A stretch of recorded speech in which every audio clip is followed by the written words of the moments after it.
வணக்கம். 2025 ஜனவரி 28 செவ்வாய்க்கிழமை அதிகாலை நிலவர 2 நிமிட வானிலை ஆய்வறிக்கை. அதிகாரப்பூர்வ வானிலை அறிக்கைக்கு இந்திய வானிலை ஆராய்ச்சித்துறை அறிக்கையை பார்க்கவும்.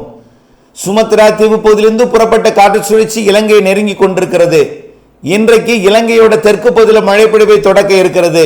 நாளை இலங்கையோட தெற்கு அரை பகுதிகளுக்கு ஆங்காங்கே மழைப்பொழிவை தொடக்க இருக்கிறது. 30ஆம் தேதி தமிழ்நாட்டின் கடலோர மாவட்டங்களிலையும் தென் மாவட்டங்களிலையும் மழைப்பொழிவை தொடக்க இருக்கிறது.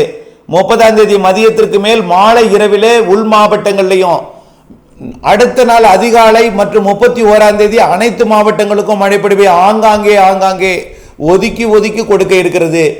பிப்ரவரி 1-2 தேதிகளிலும் இந்த மழைப்பொழிவு ஆங்காங்கே தமிழ்நாட்டிலே தொடர்ந்து கொண்டிருக்கும்.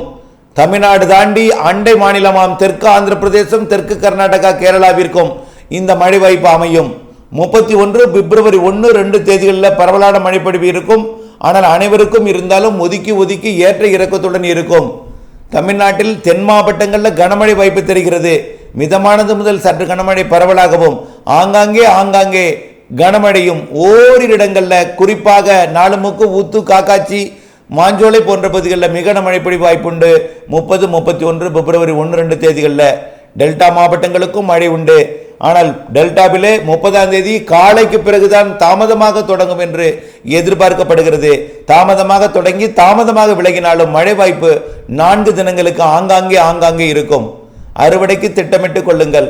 இந்த மழைப்பொழிவு 2ஆம் தேதி நள்ளிரவுக்கு பிறகு 3ஆம் தேதி அதிகாலை விலகி மீண்டும் அடுத்த காற்று சுழற்சி காரணமாக தெற்கு டெல்டா மற்றும் தென் மாவட்டங்களுக்கு மீண்டும் 7ஆம் தேதி 8ஆம் தேதி அடுத்த சுற்றின் மழைப்பொழிவு தெரிகிறது. அது லேசான மிதமான மழைப்பொழிவாக தெற்கு டெல்டாவிற்கும் தென் மாவட்டங்களுக்கும் தெரிகிறது.